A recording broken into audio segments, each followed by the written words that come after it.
Bueno, muy bien, estamos conectados con Rosendo Fraga. ¿Cómo le va, Rosendo? Salvador Di Stéfano y Carlos Echepare lo saludan. Está muteado, Rosendo, me Muteado. parece. Está muteado. Si se puede desmutear, Rosendo, va a ser buenísimo para que lo podamos escuchar. Ahí está trabajando. Vamos a Ahí está. tratar de... No, ahí volvió. Volvió, se desmuteó y mutió. Tiene que hacerlo de nuevo, no lo escuchamos. Así, ahí está. A ver ahora. ¿Ahora? Hola, hola. Ahora sí, ahora sí. Ahora sí, adelante.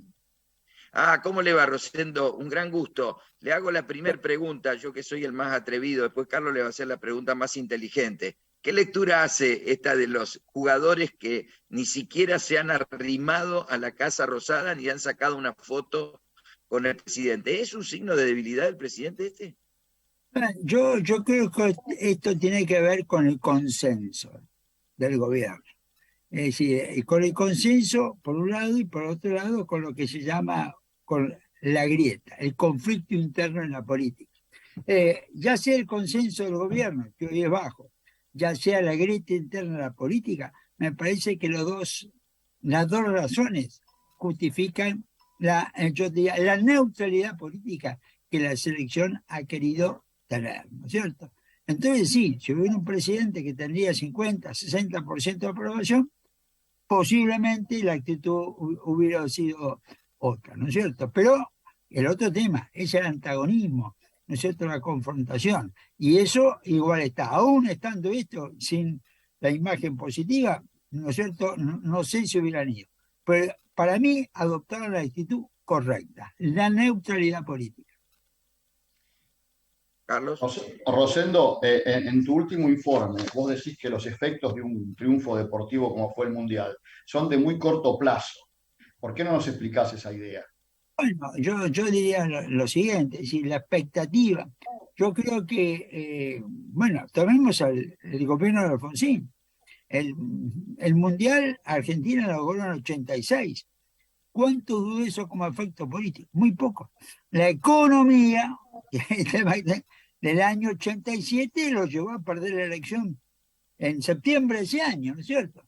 ¿Qué es lo que entonces? Y vos sabés que Brasil es un caso particular porque Brasil tiene enganchada la elección presidencial con el Mundial. Siempre en Brasil la elección presidencial está junto con el Mundial. Generalmente, no como ahora, es el Mundial antes de la elección presidencial, ¿no? A mitad de año, claro. Claro, es antes. Entonces vos ahí tenés un ejemplo, ya son creo que 9, 10 mundiales que han ido con la elección presidencial, en un país donde el fútbol es muy importante. Y si uno los analiza políticamente, voy al tema, se puede ganar un mundial y perder la elección presidencial con 3, 4 meses de diferencia. Ha pasado. Bien. Ahora, Rosendo, no es habitual que pregunto, países, no es habitual que en países como el nuestro, Brasil, el fútbol tenga tanta relevancia, ¿no? Yo diría que hay primero, hay dos regiones del mundo donde el fútbol es muy importante socialmente y a veces tiene influencia política. Europa Occidental, para ser preciso, y América Latina. Vos tomás todos los mundiales, los ganadores han provenido, ¿no es cierto?, de ambas regiones. Pero también hay que tener en cuenta que eso ha empezado a cambiar. Marruecos llegando a la semifinal, bueno, es un cambio. Y además esto también se está dando que el Mundial es el evento más televisado del mundo. Más televisado del mundo. Y se va avanzando en Asia y África también. Vos fíjate, para mí, el triunfo argentino generó más entusiasmo en la India, en Pakistán, en Bangladesh y en Indonesia, ¿no es cierto?, que en América Latina. Es decir, más festejos populares hubo en estos países de Asia. Igual, la India son 1.400 millones de habitantes, y Pakistán 240, la Indonesia 260, Bangladesh 150, ¿no es cierto?, en esos países que en América Latina. Este sí fue un dato un dato nuevo. Vos ves las imágenes de televisión de esos países y la gente está en las calles con la remera de nuestra selección, con la celeste y blanca, como si estuvieran en Buenos Aires. Rosendo, una consulta. Las últimas 2 reuniones en diputados fueron un fracaso. ¿Qué se puede esperar políticamente para el 2023 y el rol del Congreso en el 2023? Porque da la sensación de que vamos a estar, vamos a ver un gobierno 2023 muy trabado en lo legislativo. ¿Qué opina usted? Bueno, primero, esto yo te diría que es consecuencia de lo que hablábamos al principio. El enfrentamiento, el antagonismo, la grieta de la política. Una manifestación concreta, operativa, de lo que pasó con el Congreso. Ahora, yo haría la siguiente reflexión sobre esto. El año pasado, es decir, el año pasado, por el 2021, no hubo presupuesto. Este año, con todo, ha habido muy baja actividad legislativa, pero los 2 proyectos vitales se aprobaron, que fueron el acuerdo con el fondo, allá en el mes de abril, y el presupuesto. Son los 2 proyectos vitales, ¿no es cierto? Ahora, el presupuesto del 2021 no se aprobó, ¿no es cierto? El acuerdo con el fondo no pasó por el Congreso. Yo diría que en este caso el Congreso, me parece a mí, este año, puesto al borde del precipicio, adoptó la actitud correcta, en mi opinión. Bueno, el año que viene va a ser todo eso más difícil. Se va a aprobar el Congreso, el presupuesto, no me parece fácil el 2023. No se logró en el otro año electoral, que fue el 2021, ¿no es cierto? Y ese es el punto. Va a ser un año más difícil que este. Carlos. Rosendo, vamos a la causa y el fallo sobre Cristina. ¿Crees que eso le ha restado posibilidad de votos a Cristina Kirchner o a su agrupación? ¿Realmente? ¿O tiene un mercado cautivo? Ni le ha sumado ni le ha restado. Ni le ha sumado ni le ha restado. Ese tercio que vota, ¿no es cierto?, por el peronismo, que hoy es peronismo acá, veremos después si sigue siendo o no, pero hoy es así. Yo me parece que es un piso, ¿no es cierto? Difícilmente caiga de eso. Además, en la Argentina, cuidado, teniendo el gobierno en tus manos, teniendo el poder en tus manos, manejar recursos, decisiones que tienen efecto, y eso te da una base, no, yo te diría, de un tercio. Yo te diría que la única elección que el gobierno sacó menos de un tercio, desde el 83 para acá, fue, ¿no es cierto?, la del año 2003. Entonces, ese año 2003, Menem 24, Kirchner 22, ¿no es cierto? Fue la única que sacó menos de un tercio. Hay que ver lo siguiente, aún con mala economía, Macri sacó 41 en la primera vuelta. Y Angelos, con yo diría pésima economía, iniciado el proceso hiperinflacionario, sacó 38. Bueno, cuidado, que es decir, no ganó ninguno de los 2. Lo único que digo es que estando en el poder, ¿no es cierto?, difícilmente se cae debajo de un tercio. Rosendo, si seguimos en el tema, en la línea de los candidatos, y ¿cómo visora usted la interna de Juntos por el Cambio? Mira, yo veo que está complicado ese problema, porque además tampoco es fácil resolverlo en las PASO. Sí, porque si va a la reta por un lado, Burri por el otro, y no sé qué hará Macri, a las PASO, un candidato radical pasa a tener posibilidad de ganar. Es decir, si el PRO se divide en las PASO, un candidato radical pasa a tener probabilidades de ganar. El PRO tiene que ir con un solo candidato a las PASO. Si va con 2, puede haber un tercero radical, tiene que resolverlo antes. Ahora, ahí yo creo que el problema entre Larreta y Burri, me parece que es un problema cada vez más ideológico que político. Es decir, ¿qué quiere decir con esto? Existen problemas personales, problemas, rigor, pero ¿qué es lo que pasa? Cada vez más, yo diría, la reta se perfila como un candidato de centro, con alguna pincelada progresista, ¿eh? Y una Burri que es un candidato de derecha conservadora, como se dice hoy en el mundo desagradable. Yo creo que este es el problema de fondo, ¿no es cierto? Hay dos visiones ideológicas más que políticas que se están enfrentando. Rosendo, ¿y puede aparecer un candidato que todavía no lo tenemos en el radar? Así como en su momento apareció Kirchner o algún otro que tuvimos como sorpresa por el mes de febrero, marzo. Bueno, lo que pasa es que un poco el espacio del candidato no convencional lo está ocupando Milei.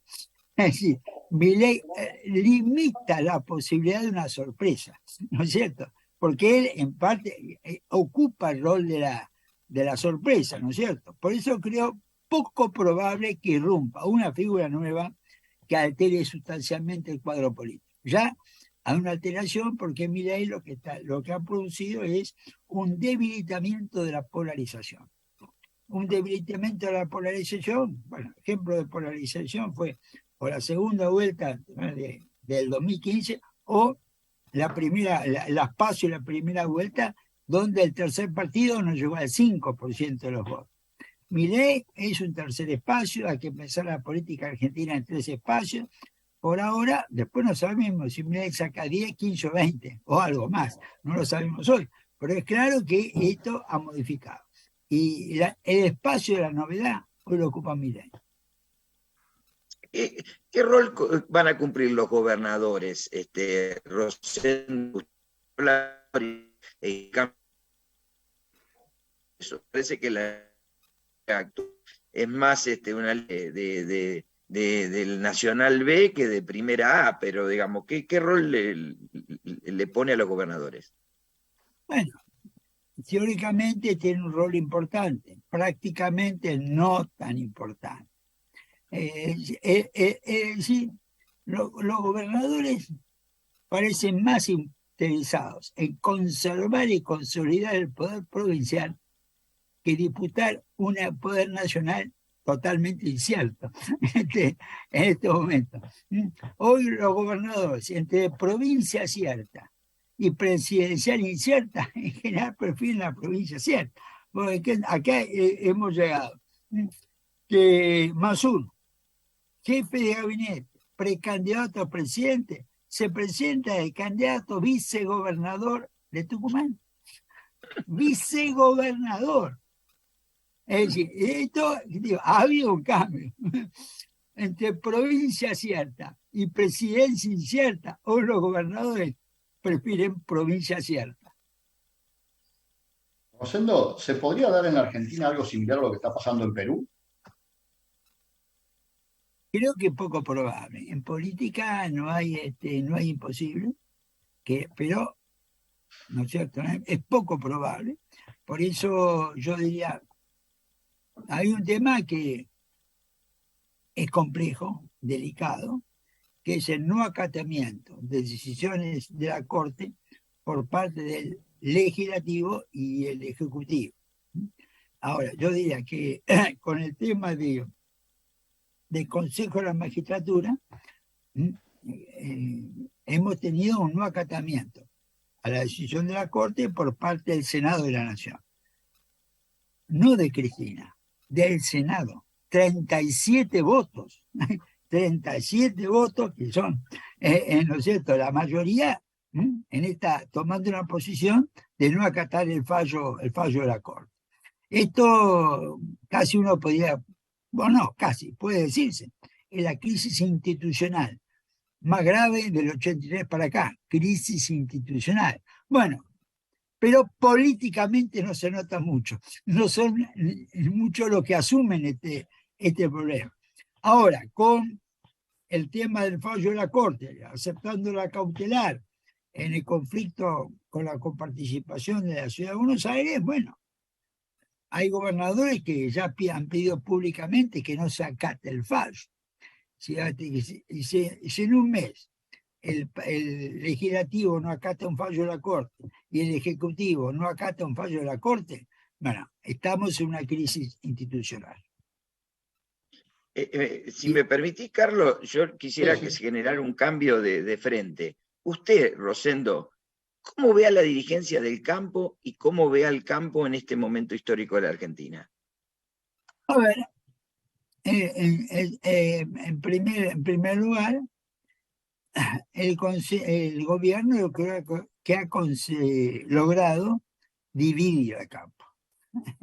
Es decir, ese campo que del 2007, ¿no es cierto?, hasta que, yo te diría, hasta que llegue la administración Fernández, se había mantenido muy estructurado en función de la comisión de enlace. Eso está menos estructurado y el gobierno negocia con exportadores, con otro tipo de representación de la actividad económica del campo. Esto es lo primero que digo. Esa unidad de acción política para el sector hoy no está funcionando así. Comisión de enlace sigue, es importante que siga, pero es más laxa, yo diría, la posición, menos cohesionada. Y aparecen otros actores, por ejemplo, exportadores, que son los nuevos interlocutores del gobierno, que toman medidas que se hacen efectivas. Yo creo que acá el sector tiene que recuperar unidad de acción y visión de largo plazo. Unidad de acción y visión de largo plazo. Y la visión de largo plazo es muy importante en un mundo realmente complicado, donde las cosas están cambiando, donde el medio ambiente tiene cada vez más prioridad, por lo menos el discurso, no sé si tanto la acción, donde hay precios más inestables, donde empieza a haber riesgo de conflictos geopolíticos en una dimensión que no teníamos hasta ahora. Carlos. Me sigo paseando por Latinoamérica. ¿Se puede complicar la asunción de Bolsonaro en Brasil? La asunción de Lula.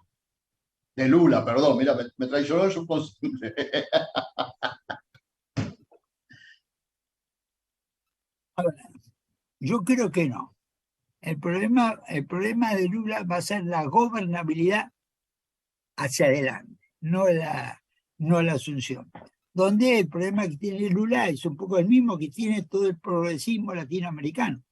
Son situaciones económicas restrictivas, ¿no es cierto?, que no permiten las políticas de distribución que le dieron la popularidad hasta mediados de la década pasada en América Latina.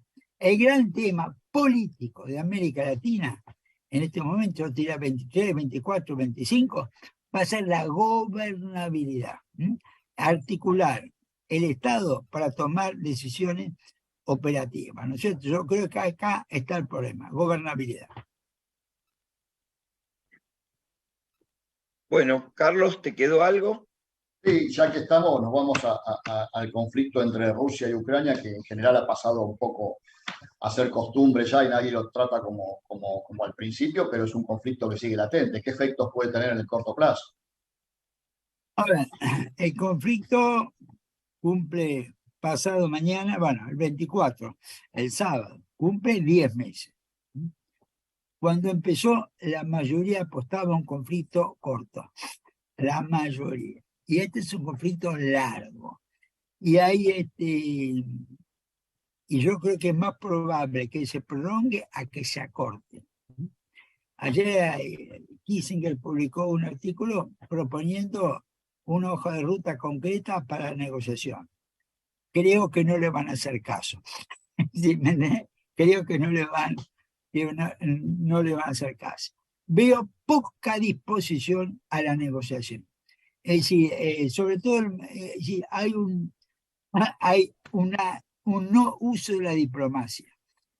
Los diplomáticos hablan como guerreros, hablan de armas en el terreno, ¿no es cierto? Es decir,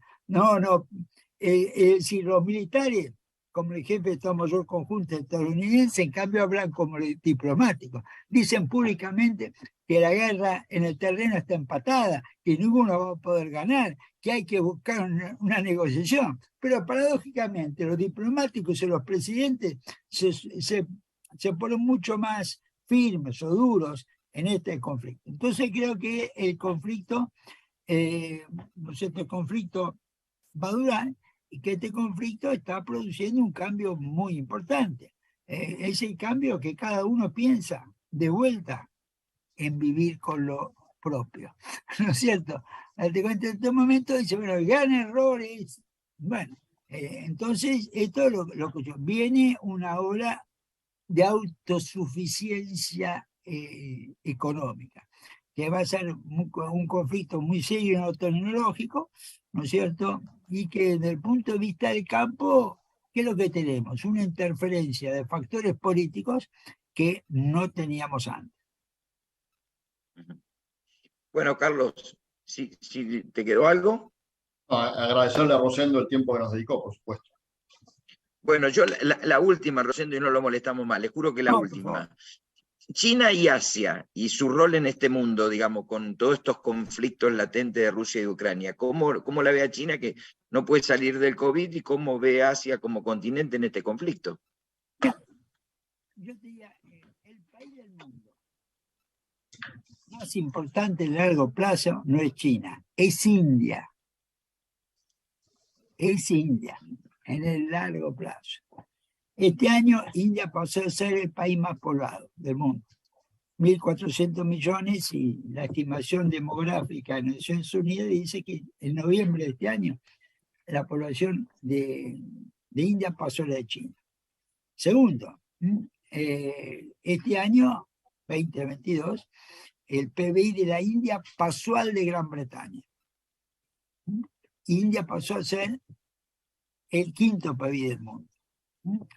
Y, ¿no es cierto?, el gasto militar de India es el tercero del mundo. Primera población, tercer gasto militar, quinto PBI. Te podría llegar ahora.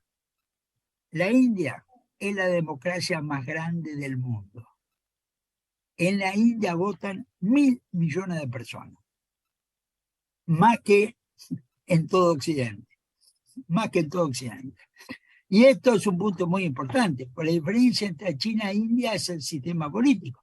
China es un autoritarismo y India es una democracia, con las mismas imperfecciones de las nuestras en todas las calificaciones, que Brasil, que Colombia, que esto, ¿no es cierto? Bueno, y este es el punto.